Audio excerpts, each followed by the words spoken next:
Vamos lá. 13 de julho de 2020, você ligado aqui na TV Difusora, confira as principais notícias de hoje. Maranhão registra 243 mortes pela Covid-19 em uma semana. Polícia interrompe festas clandestinas na Grande Ilha. Pesquisa do IBGE aponta queda em vários itens como alimentação e habitação no estado. E no quadro Trabalho e Emprego, confira as estratégias para alavancar sua carreira. Fique ligado na TV Difusora e tenha um bom dia, Maranhão.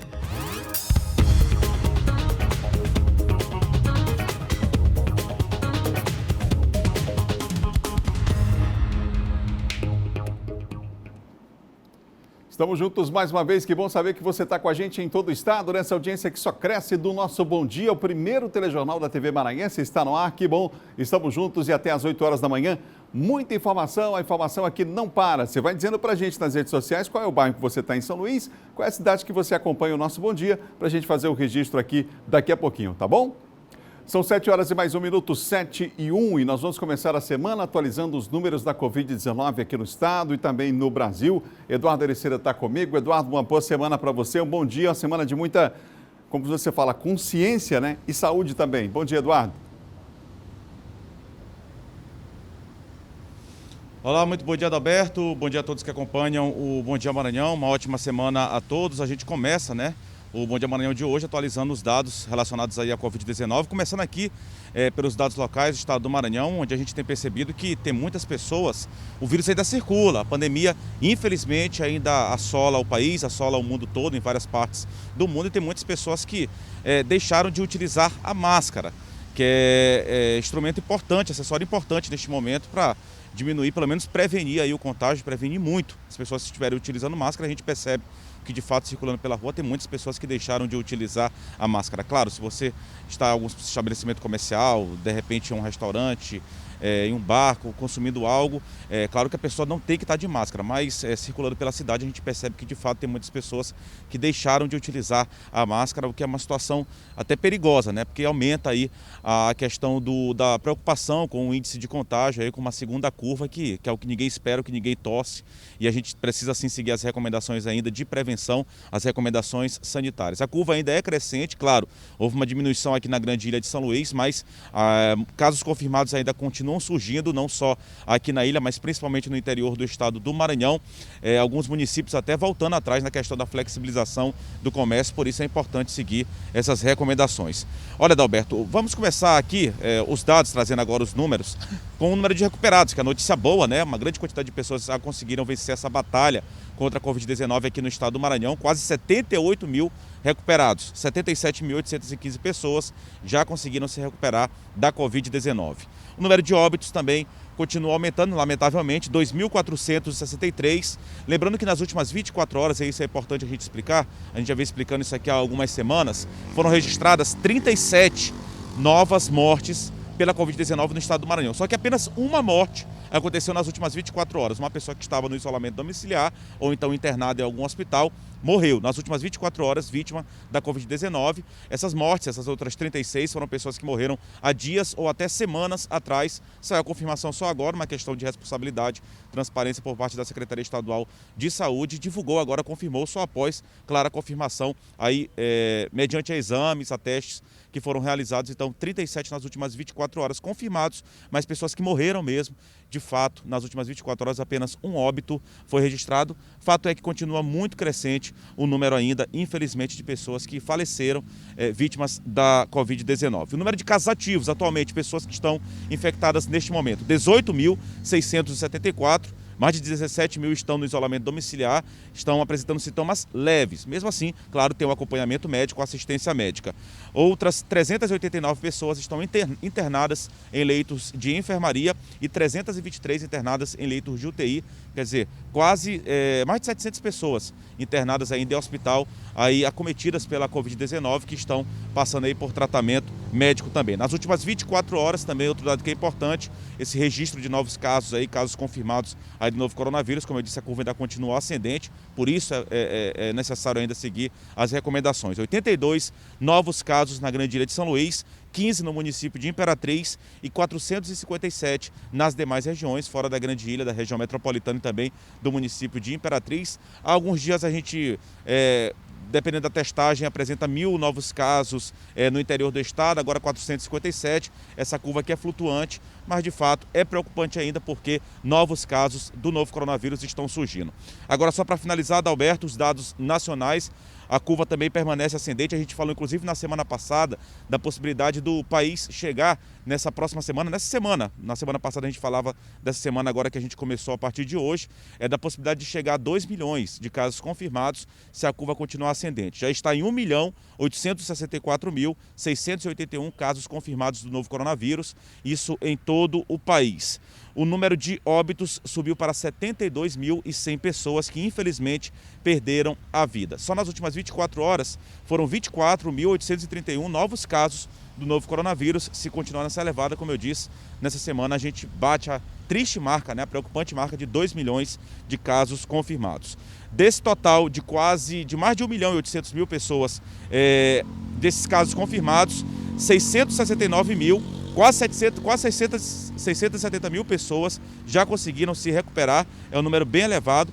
669 mil estão aí sendo tratadas, ou no isolamento domiciliar, ou estão em um leito de hospital. 669 mil, cerca de 669 mil pessoas estão aí se tratando. O número de recuperados é de mais de 1 milhão, 1.123.000, aí sim, a informação correta, 1.123.000 pessoas já conseguiram se recuperar da Covid-19, que é um número bastante elevado e satisfatório, claro, para todos nós. O fato é que precisa ainda seguir as recomendações para se prevenir contra a doença. Lembrando que aqui no estado do Maranhão estão sendo realizados aí exames sorológicos, que é para confirmar, inclusive, esses exames que são importantíssimos. Agora, no último final de semana, o Maranhão ultrapassou a marca de 200 mil testes, já cerca de 208 mil testes realizados, o que é fundamental para as ações, aí, as medidas de prevenção, de combate e controle aí da pandemia. No país todo tem sido feito isso, essa questão da testagem. Agora o exame sorológico é para identificar, inclusive, quem já teve, quem está com a doença e quem já está recuperado ou atualmente está com vírus aí ainda no corpo, podendo inclusive fazer a transmissão. Essa questão da testagem é de fundamental importância para que os governos tomem aí atitudes, medidas para controle da pandemia. A gente volta com você, Adalberto Melo. Obrigado, Eduardo, pelas informações. Está o nosso Eduardo Ericeira ao vivo com a gente aqui no Bom Dia. Olha que legal, está acompanhando a gente a Joana Medeiros lá em Pontalina, no estado de Goiás, acompanhando a gente pelas redes sociais. Também a Neilza Tavares está com a gente lá em Rosário, acompanhando a nossa programação. E o Alberto Jorge Alves está com a gente no bairro do Coroadinho. Cleves Silva está com a gente em São Mateus também. Muita gente ligada no Bom Dia nessa manhã, acompanhando aqui pelas nossas plataformas digitais. A Policlínica Diamante, que estava com atendimento suspenso por conta da pandemia, voltou a funcionar nesse fim de semana. Vamos ver agora na reportagem. Os serviços estavam suspensos devido ao número de casos de Covid-19. Um calendário foi elaborado para a retomada de forma gradual na Policlínica Diamante. De acordo com a programação, até o final do mês, todas as especialidades e exames devem ser retomados, mas primeiramente somente com 40% da capacidade. A gente ativou a Policlínica no dia 8 de junho e aí foi feita uma programação semanal de ativações, né? A gente não ativou em 100% todas as especialidades e todos os exames em junho. A gente foi sentindo por semana para a gente poder entender como é que vai ser o fluxo e não gerar nenhuma aglomeração, nenhum problema momentaneamente. Então, cada semana a gente vai ativando exames e consultas. Até o final de julho já vai estar tudo ativado. Até agora, somente quem já havia agendado o atendimento antes do começo da pandemia está sendo atendido. Todos os cuidados de prevenção e distanciamento social permanecem mantidos. Aos finais de semana, o serviço também foi retomado, preferencialmente para quem tem compromissos durante a semana. Em virtude da pandemia, então esses pacientes estão sendo orientados para vir em um horário previsto, não vir com acompanhante, somente em casos que ele seja idoso ou PNE, portador de necessidade especial, ou tiver algum outro tipo de comorbidade, não possa vir só. Então esse paciente ele chega, ele passa por uma triagem que a gente chama que é a triagem do Covid. Então se ele tiver algum sintoma gripal, a gente vai remarcar esse atendimento dele. Aí, caso ele não tenha, ele vai ser atendido. Olha, em Imperatriz, a Secretaria de Saúde faz um balanço da vacinação contra H1N1. Vamos ver na reportagem. Durante a fase da campanha, que foi encerrada no dia 30 de junho, puderam se vacinar adultos de 55 a 59 anos, professores da rede pública e privada, crianças com mais de 6 meses e menores de 6 anos, gestantes e mulheres no pós-parto até 45 dias. No entanto, segundo estimativa feita pela Prefeitura, a vacinação em crianças, gestantes e puérperas ainda não atingiu a meta estabelecida, que é de 90%. Dos grupos prioritários, apenas o de idosos e profissionais da saúde atingiram a meta. O programa de imunização ressalta que, mesmo com o andamento desta fase, pessoas dos grupos anteriores que ainda não estão protegidas devem se vacinar. A campanha encerrou, dia 30 de junho, mas todas as nossas UBSs, menos as que estão referência para o Covid, tá? Elas, 34 UBS, têm essa vacina, em todas essas 34, eu peço aqui que a população faça um apelo, que procure a unidade mais próxima de sua casa. Nós estamos abastecidos e continuamos, a vacinar. A vacinação na rede pública é trivalente, ou seja, protege contra 3 tipos de influenza: A, H1N1 e H3N2 e B. Em João Lisboa, cidade localizada a 9 quilômetros de Imperatriz, a realidade é outra. O município atingiu a meta de vacinação. 96% dos grupos já estão protegidos.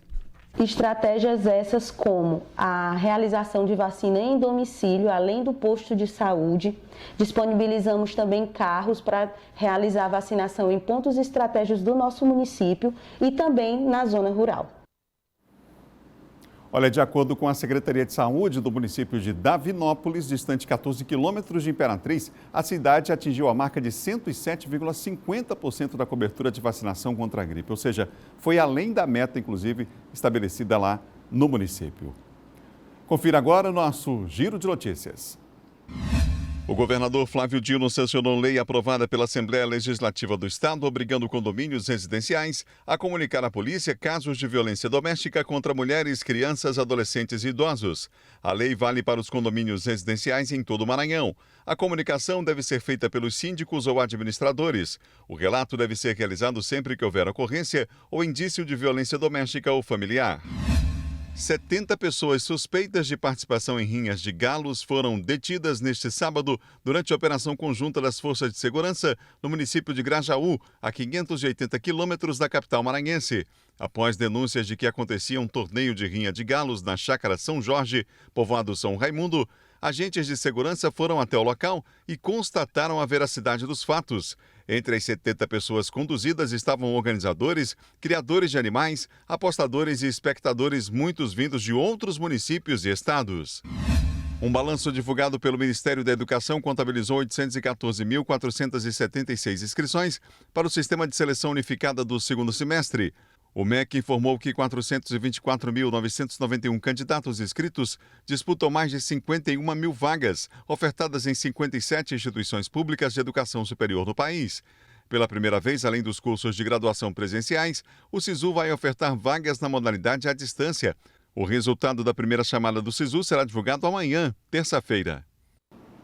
No próximo bloco, a polícia interrompe festas clandestinas em plena pandemia. Um dos assuntos para Silvan Alves no quadro de segurança. E mais, estratégias para alavancar sua carreira diante dos cenários aí, dos desafios atuais, né? O quadro Trabalho e Emprego vem já depois do intervalo também. São 7h13 e rapidinho nós voltamos já.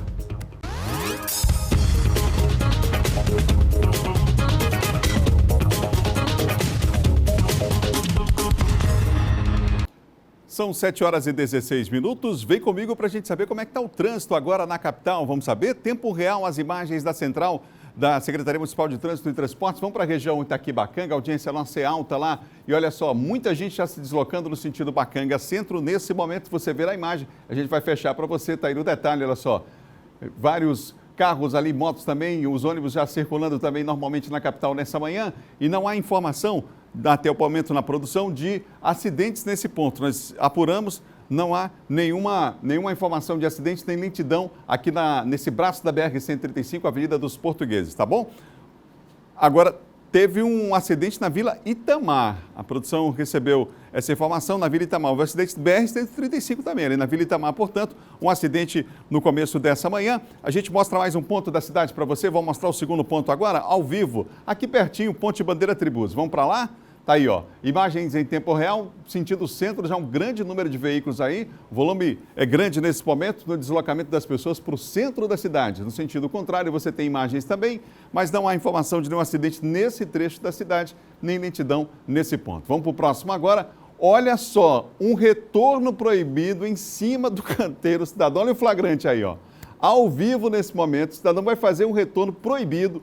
O trânsito é intenso no sentido contrário. O risco de um acidente é iminente. A qualquer momento pode acontecer. Olha aí, ó, Roque Santeiro, olha só o que fez o cidadão. Que situação, hein? Ao vivo a gente mostrando para você. A placa do carro, claro, já está registrada, porque são câmeras oficiais. Vai tomar uma multa e fora a multa, ele foi entrar ali numa concessionária de veículos, mas fora a multa, ainda tem esse outro aspecto aí, né, gente? Além da multa, colocar em risco a sua vida, a vida dos outros, um flagrante que nós pegamos agora, nesse instante. Olha o trânsito como é que está carregado aí no sentido centro. Pessoal que está vindo aí do Angelim, muita gente já, vida que segue, e olha só, muita gente já, e o trânsito praticamente normal, né, aqui na capital, comparado àqueles dias anteriores aí à pandemia. Vamos para a Avenida Guajajaras? Essas imagens estão registradas, o condutor vai receber em casa, infelizmente, uma correspondência nada agradável, né, a multa aí, a notificação dessa multa.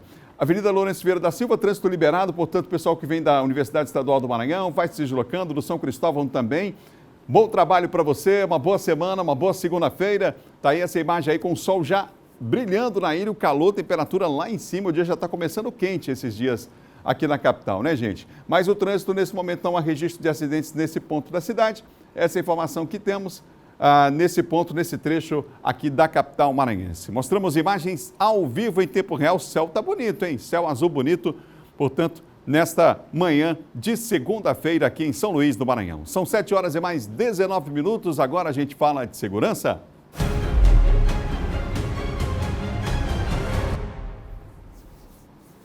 Participação é dele que apresentou agora há pouco o Bandeira 2. Silvão Alves está comigo. Silvão, bom dia para você. Bom dia, Adalberto. Bom dia a todos. Silvão, a Delegacia de Homicídios prendeu na manhã de ontem um suspeito de matar um idoso em um cemitério lá em Caxias? Na verdade foi uma idosa, né? A idosa, tia dele, uma de 70 anos e a outra de 75. Ele é o Samuel de Jesus, ele teve a prisão preventiva decretada pela Justiça, lá, o juiz da primeira vara lá de Caxias, decretou a prisão dele. No primeiro momento ele chegou a ser preso pela polícia, viu, Adalberto? Mas ele foi solto porque não havia provas, instrumentos comprobatórios da participação dele no crime. E aí depois, com a investigação, o andamento da investigação, a arma utilizada na prática do crime, no caso, uma faca que ele utilizou para atacar as duas idosas dentro do cemitério, né? Foi dentro do cemitério lá de Caxias. E depois a cruz, né? de um jazigo que ele arrancou e que ele bateu, né? Na segunda vítima, que está internada ainda no hospital. A polícia diz que o móvel do crime seria disputa por uma casa. Elas estavam no cemitério justamente para prestar homenagem para a irmã delas, que era a mãe adotiva dele, né, no dia em que elas foram atacadas. Então ele, né, possivelmente querendo tomar posse da casa, tomar posse do imóvel, ele tentou se livrar das duas tias, das duas idosas, acabou tirando a vida de uma e deixando a outra em estado grave. Ele está preso já na unidade prisional de Caxias. Silvano, no final de semana a Polícia Militar realizou aquela fiscalização nos estabelecimentos comerciais aqui na capital, a loja de conveniências, postos de combustível. Você mostrou aqui no Bandeira 2, eu lembro quando você começava a falar sobre a necessidade que essas operações acontecessem de uma forma constante, o cuidado, o risco. Cada fim de semana que você mostrava aqui no Bandeira 2, o número de pessoas, a aglomeração era maior. E agora a luta é para... Deu certo no final de semana, pelo menos algumas festas foram interrompidas, né? Exatamente. Foram ações integradas que foram feitas com a participação da SMTT, Corpo de Bombeiros, né? Estado e município unidos, né? E, inclusive com a aplicação de multas, sanções, né? a motoristas que estavam infringindo com aqueles paredões, carros de som, e também com sinais de embriaguez, pessoas de embriaguez ao volante, o que fere também a legislação do Código Brasileiro de Trânsito. Também acabaram fazendo apreensão de cerca de 11 veículos. Foram pessoas conduzidas por desacato, por exemplo, lá na Vila Cafeteira, onde estava havendo lá um evento lá. Esse evento foi inclusive anunciado pela internet e tudo. Um indivíduo ele foi conduzido porque Quando a polícia fez a primeira abordagem dele num determinado evento, ele saiu, foi dispersado, todo mundo foi embora. Depois, já no segundo evento, ele já estava lá de novo, esse indivíduo, e aí teria reagido contra a guarnição, ele foi preso por desobediência e desacato, foi levado para a delegacia. Foram feitas várias conduções. Como você disse, nós levantamos essa bandeira aqui, e a polícia, as autoridades entenderam da necessidade que se faça um controle rigoroso. E também falta agora, não é? Não adianta você só também guinchar os carros, punir quem está lá. Você precisa também chamar a responsabilidade, está na lei, né, para punir os responsáveis, os proprietários desses estabelecimentos, porque eles só pensam, Adalberto, em aferir lucros, né, e também não pensam no risco que eles estão colocando as pessoas, inclusive essas pessoas que vão para lá, para os postos de combustível. Tem a lei específica para punir também esses proprietários desses postos de combustíveis. Bem lembrado, Silvan. Pois é. Ótima semana para você. Ok. Boa segunda-feira. Boa segunda-feira. Boa semana a todos. São 7h23, 7h23. A pergunta que eu te faço agora é: será que vai chover? É a previsão do tempo chegando. Nessa segunda-feira a gente começa com a capital São Luís. Você viu ainda há pouco o sol azul brilhando, o sol forte já, né? Temperatura lá em cima. E hoje vai ser assim, São Luís com céu parcialmente nublado, possibilidade de chuva isolada, sim, a mínima é de 25 e a máxima de 31 graus. Na segunda maior cidade do estado, Imperatriz, céu parcialmente nublado, baixa probabilidade de chuva hoje, hein? A mínima 21, agora a máxima 35. 35 é a máxima, sensação térmica já chegando aí 40, 41 graus é por aí. Caxias com céu parcialmente nublado, possibilidade de chuva isolada, mínima de 22 e máxima também alta, 33 graus. Está muito quente, né, gente? Mais 3 cidades é a parceria com o LabMet, Laboratório de Meteorologia da Universidade Estadual do Maranhão. Bacabal agora com céu parcialmente nublado, baixa probabilidade de chuva, mínima de 21, máxima de 33 graus. Em Itapecuru-Mirim, a gente tem hoje céu parcialmente nublado. A possibilidade de chuva sim, mas uma chuva isolada. A mínima é de 25, a máxima de 32 graus.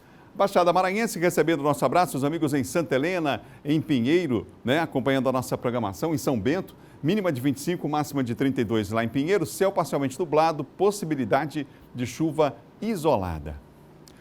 Bom, eu não sei se você tem essa percepção, se já teve essa percepção, mas de acordo com o IBGE, de acordo com a pesquisa, vários itens como alimentação e bebidas, esses itens, eles tiveram a chamada deflação esse mês, comparados com o mês anterior.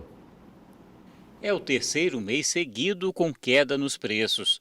De acordo com o IBGE, das 16 regiões pesquisadas, 4 apresentaram redução de valores cobrados por produtos e serviços. Além de São Luís, Belém, Rio de Janeiro e Porto Alegre registraram o mesmo comportamento em junho, com relação ao mês anterior, no Índice Nacional de Preços ao Consumidor Amplo, o IPCA. Dos 9 grupos pesquisados, 5 apresentaram redução nos preços em relação ao mês anterior. E eles chegam a representar até 70% das despesas das famílias aqui na capital. Os principais responsáveis por essa queda de preço foi a queda de preços em produtos que são essenciais nas despesas das famílias. Então, qualquer variação de preço, ou de aumento ou de queda, acaba tendo uma influência grande no comportamento geral, né, na finalização do índice de preço. E que produtos são esses? Podemos indicar uma pequena queda de preço na gasolina, que é um produto, né, que tem uma centralidade muito grande nas despesas das famílias, né? Segundo o IBGE, os grupos que apresentaram queda foram alimentação e bebidas, transporte, habitação e saúde e cuidados pessoais. Apesar disso, nos supermercados, por exemplo, o consumidor já anda tendo uma percepção diferente nos últimos dias. Eu faço toda semana, né? E eu vou anotando os preços, só que tá salgado. Arroz, açúcar, café e essas coisas do dia a dia, né? Que a gente usa. Tá tudo mais caro. Tudo mais caro. Tá certo.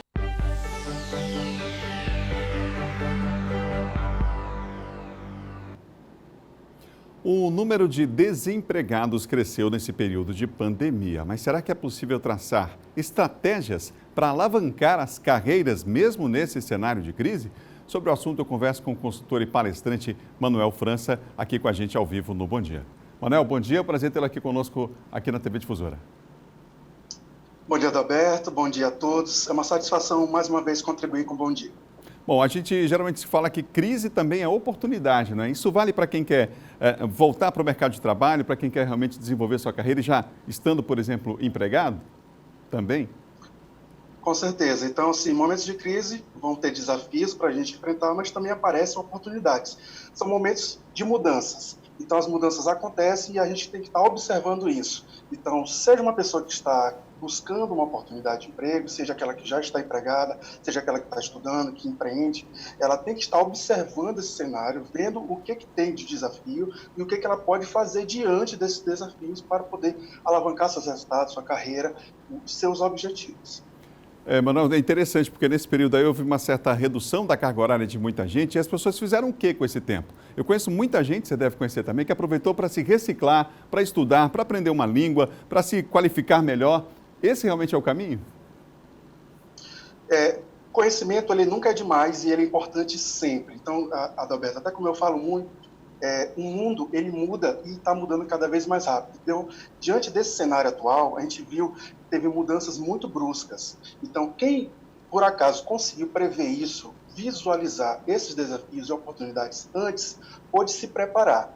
Então, isso é parte muito de que eu chamo de comportamento empreendedor, que não é só empreender no sentido de você montar uma empresa, mas você ter um comportamento de empreender onde você estiver. Então, quem teve esse comportamento pôde, digamos, pensar nesses desafios que vieram, nessas oportunidades que poderiam chegar diante desse cenário atual e se preparar. E essa preparação passa muitas vezes por conhecimento, sejam cursos formais, sejam conhecimentos que você adquire informalmente, mas buscando aprender algo que seja importante para o cenário que está do contexto que está vindo.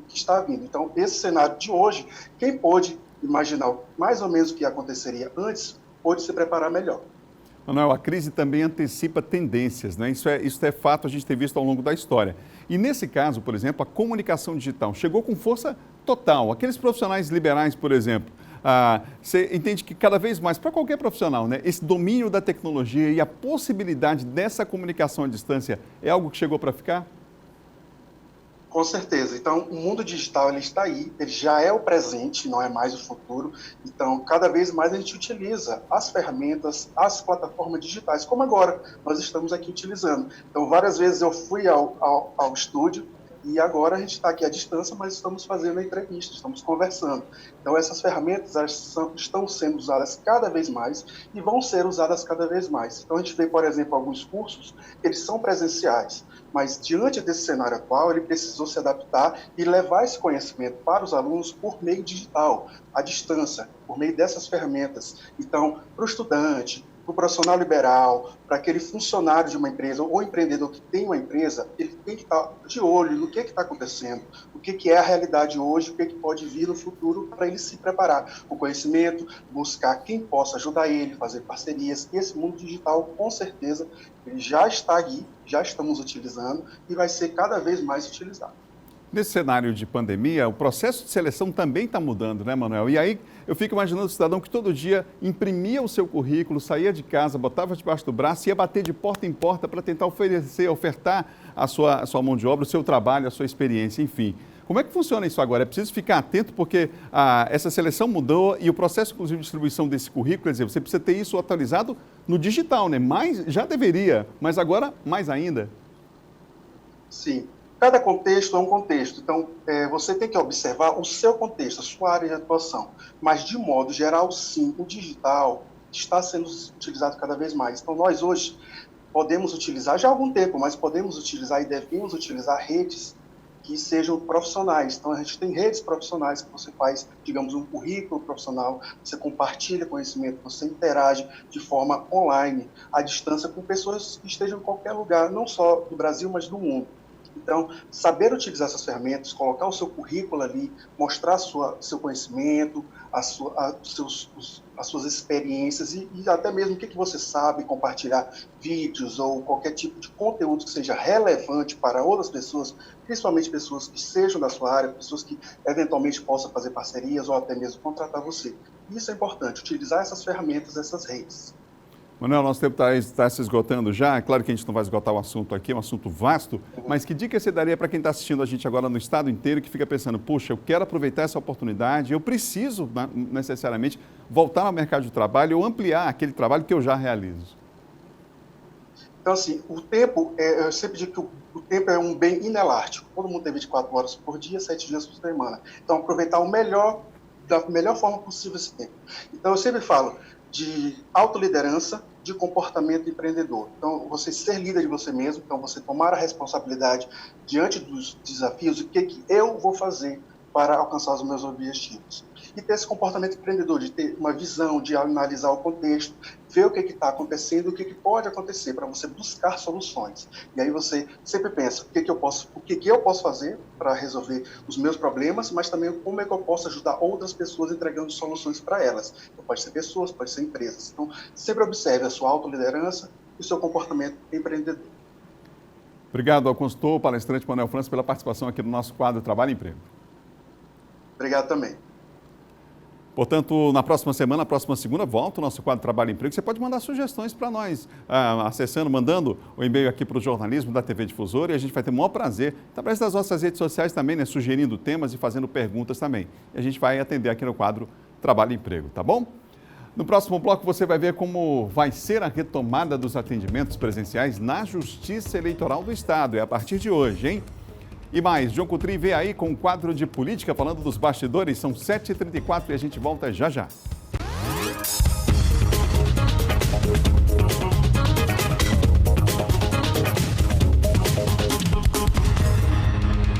São 7h37 agora, gente. 7h37, não perca a hora. Um abraço pessoal que acompanha a gente nas plataformas digitais. O Nodson Coutrin, o Rodolfo Guimarães Marques está lá em Coroatá recebendo o nosso abraço. O Robert Pereira também e o Adilson Viana. Todo mundo acompanhando a gente aqui, acordando cedinho, bem informado, acompanhando a TV Difusora. A partir de hoje, o Tribunal Regional Eleitoral volta a realizar atendimentos presenciais. Vamos ver. Foram 45 dias até a assinatura das portarias que estabelecem o retorno gradual dos servidores. As atividades presenciais no Tribunal Regional Eleitoral do Maranhão começam a ser retomadas nesta segunda-feira. No próximo dia 13, teremos o retorno das atividades gradual no âmbito da Secretaria do Tribunal e no próximo dia 20, já no âmbito das zonas eleitorais. Caberá ao gestor de cada unidade concretizar a melhor forma de combate ao Covid-19, como, por exemplo, a redução do número de servidores dentro de sua unidade ou mesmo um revezamento entre estes servidores como forma a evitar aglomeração e, consequentemente, preservar a saúde não só dos servidores, mas do próprio eleitor. O uso das máscaras e a higienização constante das mãos são algumas das recomendações que serão seguidas pelos servidores. Por enquanto, o atendimento remoto continua sendo a regra na Justiça Eleitoral. Quem precisar solicitar algum serviço, existem outros meios, que não seja o presencial e que estão disponíveis para o eleitor. O atendimento remoto, como disse, é a regra, continua sendo a regra.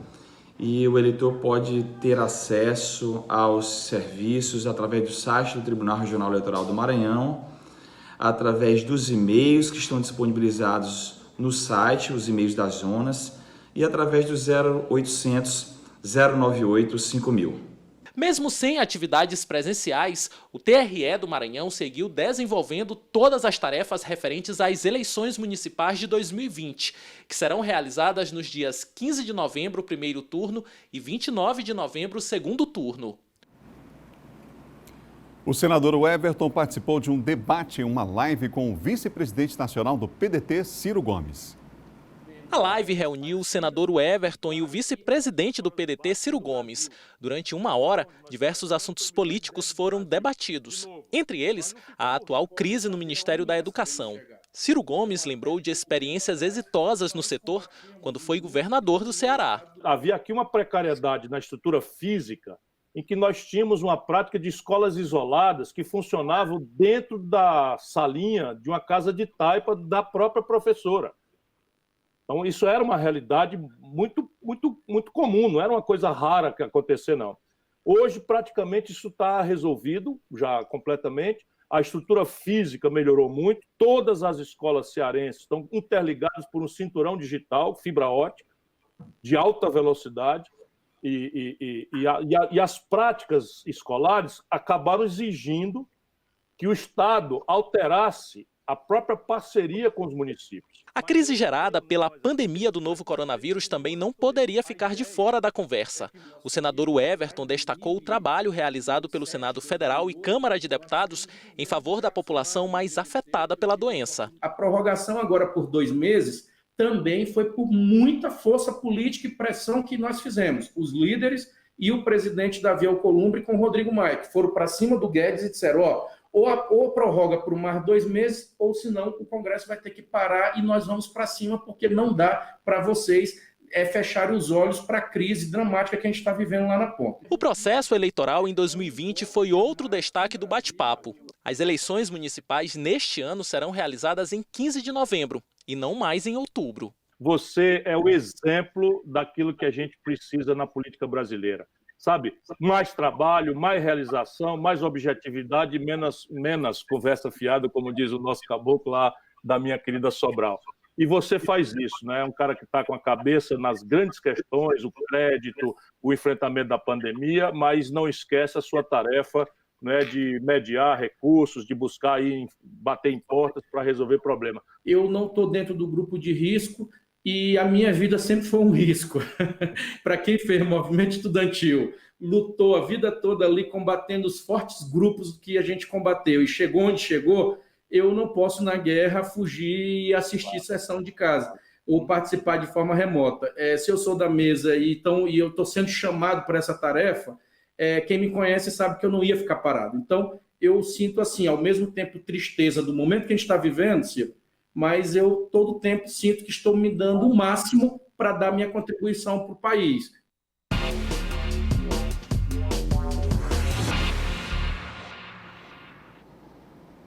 João Coutrey comigo aqui. João, bom dia para você. Bom dia, Adalberto. Bom dia a todos. Live repercutiu, né? Importante esse contato com o Ciro, a liderança extremamente importante no país, né? Sim, importante. Esse diálogo aí do senador Everton com o Ciro Gomes. Até porque eles estavam, até se você observar a live, foi mais discutida a questão de projetos, né? O Ciro falando do Maranhão, dos projetos exitosos, ações feitas pelo governo do Maranhão, com a ajuda do senador Everton, dos senadores do Maranhão, né? Então, muito importante discutir educação, discutir saúde, além, claro, da política. Mas nessa live, quem acompanhou, a política ficou um pouquinho de lado, mas os desafios do país, né? A problemática do país, do Maranhão, que foram aí alvo dessa conversa, desse bate-papo aí do Ciro com o Everton. Importante destacar o seguinte, fazer um paralelo. Tanto a educação do Ceará quanto a educação do Maranhão hoje, né, todas elas têm índices positivos. O Ceará, como ele falou, Sobral, né, que é referência aí, sempre que é divulgado o IDEB, referência no país, no quesito de indicadores. O Maranhão também hoje se destaca ao lado do Ceará, com a Secretaria de Educação, com o Felipe Camarão, com o projeto Escola Digna, né? Então, são 2 estados aí que têm muito a mostrar no quesito educação. Ô, João, o PSL, vamos falar do PSL, porque após fechar com o Duarte, o Chico Carvalho recuou. Qual foi a situação? Recuou, porque isso estava fechado, na verdade, Adalberto. O PSL fechou com a candidatura do Duarte, foi inclusive divulgado fotos. A própria Lorena Macedo, que é a esposa do deputado Fábio Macedo, assumiu a direção municipal do PSL já nesse acordo, né? Lembrando que o Duarte é do Republicanos. Então, fechada a parceria, já estava até alinhando reuniões, participando de reuniões, mas aí houve uma reviravolta, porque a direção nacional do PSL, ela andou conversando, né? Os dirigentes andaram conversando com outros partidos, inclusive o Democratas, que é o partido Neto Evangelista aqui em São Luís. Então, a direção nacional enviou um comunicado para o Chico Carvalho, que é o presidente estadual do PSL, e disse que era para ele aguardar a definição nacional, que ele seria comunicado. Ou seja, então, o que o Chico Carvalho tinha decidido aqui sobre apoio do Duarte não vale mais. O que vai valer é a decisão da direção nacional do PSL. Ou seja, Adalberto, o seguinte, Democratas tem uma relação muito boa, Democratas Nacional uma relação muito boa com o PSL, Rodrigo Maia, Mel Juscelino Filho, e eles andaram dialogando, conversando sobre a possibilidade do Democratas receber o apoio do PSL aqui, Democratas, candidatura do Neto Evangelista. Por conta disso, dessa reviravolta, semana passada o vice-governador Carlos Brandão, juntamente com o Duarte e outros integrantes aí do Republicanos, foram conversar com a direção nacional do PSL para ver, né, o que aconteceu, vamos discutir isso aí. E eles foram lá quarta e quinta-feira da semana passada, estiveram em Brasília, e a direção nacional do PSL disse que não tinha nada definido e era para eles aguardarem. Ou seja, que aí dá para perceber, né, que dificilmente o PSL deve ficar com o Duarte Júnior. Então, acho que nessa semana talvez, Adalberto, haja aí uma definição em relação a quem o PSL apoiará. Claro que além do próprio Neto, quem se articula também é o Podemos, do deputado Eduardo Brade, lá em cima, né, via direção nacional, uma articulação nacional, que também está no jogo, que também está no páreo, ou seja, Democratas com o Neto Evangelista e Podemos com o deputado Eduardo Brade aí, sobre essa possibilidade de receberem o apoio aqui do PSL. Ô João, no cenário nacional, o pessoal entrou com uma queixa-crime contra o presidente Jair Bolsonaro? O pessoal entrou no STF com essa queixa-crime por aquilo que nós já sabemos, né? Que repercutiu, sempre a oposição criticou bastante, que foi a questão da responsabilidade do presidente da República em relação à pandemia. Eles avaliam que o presidente não cumpriu todas as orientações, recomendações técnicas e que colocou a vida das pessoas em risco. Inclusive, não se sabe, né, se depois de contaminado, ele passou para alguém o Covid-19. Então, o PSOL, que aí entrou com essa queixa-crime no sentido de que o presidente da República seja responsabilizado por isso, por não cumprir todas as orientações, as medidas sanitárias, as medidas de isolamento social, por ter participado de aglomerações, de atos.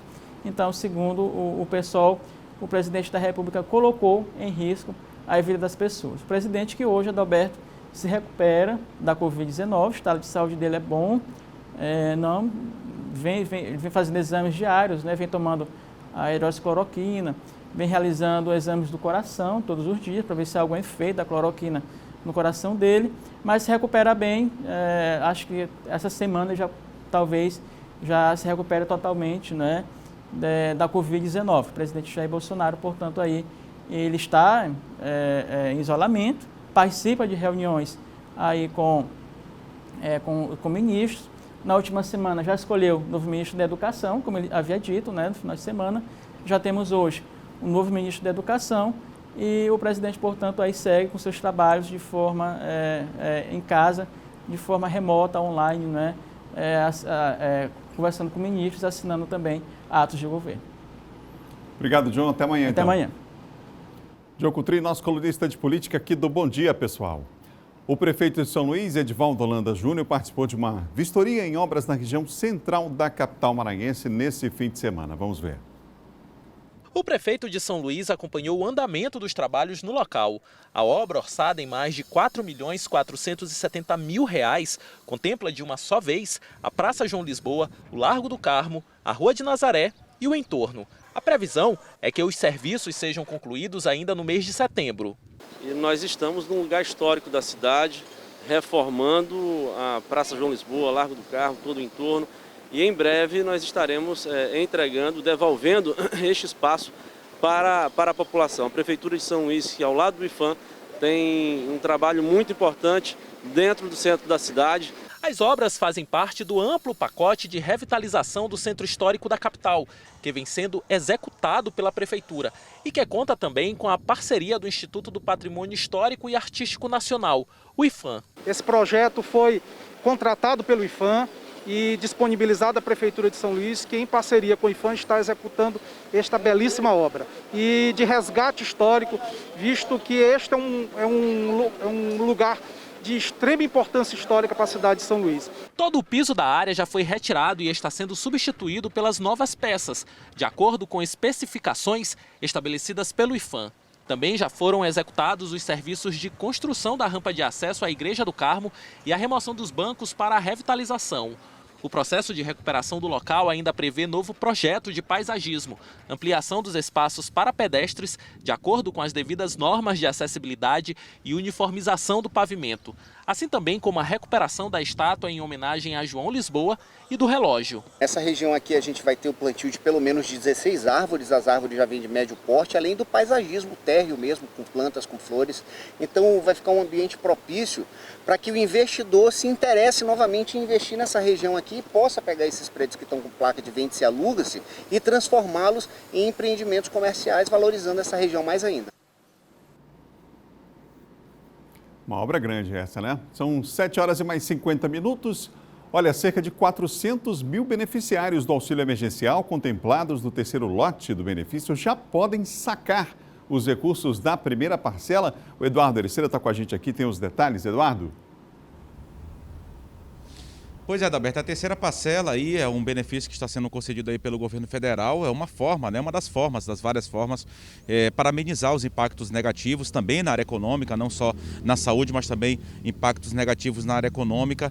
E por conta disso, o governo federal vem disponibilizando esse auxílio emergencial de R$ 600, R$ 1.200 para mães solteiras, já foram pagas aí 2 parcelas, está sendo efetuada agora a terceira parcela do pagamento, teve a aprovação por parte do governo federal, por meio do Ministério da Economia, a terceira parcela já teve início, já começou a ser paga, inclusive até o mês de maio. A gente lembra que esse pagamento é feito de acordo aí com a data de nascimento das pessoas. No último sábado, no sábado desse último final de semana, foi até as pessoas nascidas no mês de maio. A partir de hoje, dia 13, as pessoas nascidas no mês de junho. E assim, subsequente, a partir do mês de nascimento. Já amanhã, terça-feira, as pessoas nascidas no mês de julho, quem teve aí o seu cadastro aprovado, claro, as pessoas nascidas no mês de agosto, o pagamento a partir de quarta-feira, dia 15, as pessoas nascidas no mês de setembro, quinta-feira, nascidos em outubro, sexta-feira, nascidos em novembro e no sábado, dia 17, nascido em novembro, e no sábado, dia 18, as pessoas nascidas no mês de dezembro. E aí sim, finalizando essa terceira parcela efetuada aí pelo governo federal do auxílio aí do benefício de R$ 600 para a grande maioria das pessoas. A gente lembra que no total o saque será liberado aí para 4.800.000 pessoas, quase 5 milhões de pessoas nessa terceira parcela, segundo aí apontou aí relatório divulgado pela Caixa Econômica Federal, pelo governo federal, quase 5 milhões de pessoas devem receber esse benefício que está sendo concedido já na terceira parcela. A gente volta com você, Adalberto Melo, desejando uma ótima semana a todos.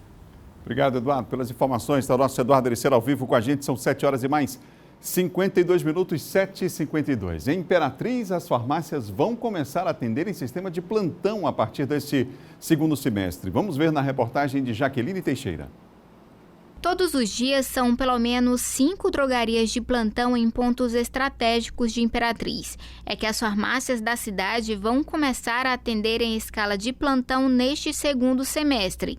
O objetivo é garantir a compra de medicamentos noturnos. Quem precisa sempre gostou da notícia. As farmácias, elas têm que estar preparadas, né? Elas têm que dar esse apoio para nós, né?